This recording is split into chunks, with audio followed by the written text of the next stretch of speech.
picking off with that track, trying to give him a lot of advantage with that long range mo mga dito mga buddy. Kada hindi siya lumapit, pull that predictable.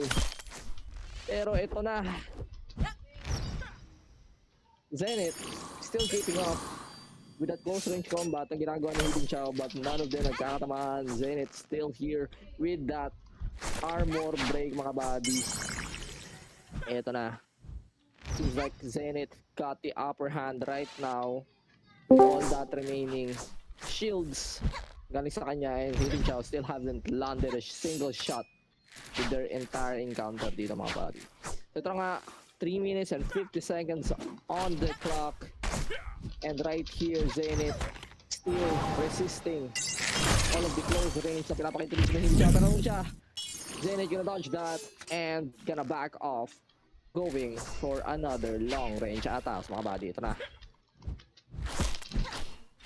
Zenith still fending off all of the close range attacks. Mukhang ayaw talagang lumapit super ni Zenith dito kay Hidden Chow, and it seems like Hidden Chow pressuring him all with those brawler and attempts to close off using sword and shield. Mukhang walang nagagawa si Hidden Chow to get it off within our match. Mukhang nag-learn na lang si Zenith from our previous matches, no?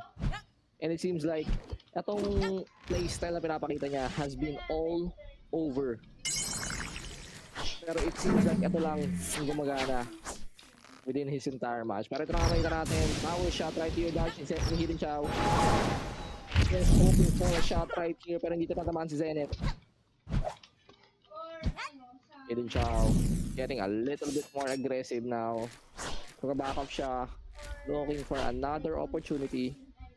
Zenith still keeping his distance. Trying to do chip damage with all of those power shots. Flash attacks. Pero kahit ilan sa mga bow niya, hindi tumatama mga bodies. You can see right here. Main weapon ngayon ni Zenith right now. And that is our first kill of the night. Zenith with that bow and arrow mga lodi. Pero bababa ulit to si Hidden Chow, boss. Hidden Chow with that playstyle right here. Still going for Zenith. Pero hindi niya makukuha, pre. Grabing gadget skills na pinapakita ni Zenith tonight. What a first match, mga lodi. Still looking for another chance na makalapit dito. Hidden Chow. Gonna go with that. Pero makakata si Zenith. Zenith, the repositions. What a play, mga buddy.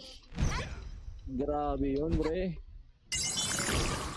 Zenith! Galing mo, pre. Pre. Galingan mo, pre. May mga fans ka dito. Ay, nakakatawa pa. Oh my God, what a flash attack right there. Pin na kay Zenith. Anda, takirin mo. Grabe yung Zenith.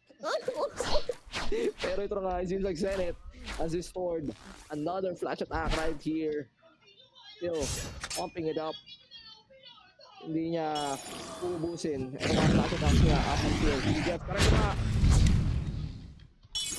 Another flash attack pero hindi tumama mga buddy.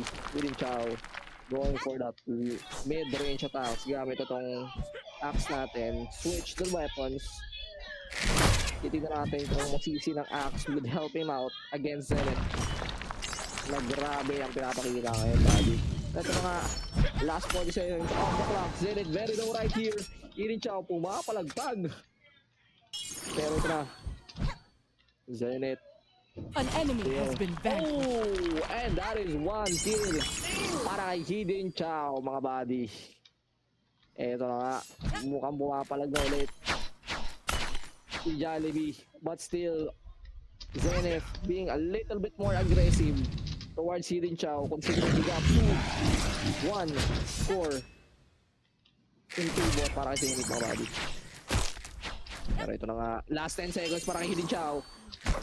Last 10 seconds, Zenith keeping his distance. 5, 4, 3, 2, 1. And that is match, mga lodi, with that last kill para kay Zenith. Okay lang yan.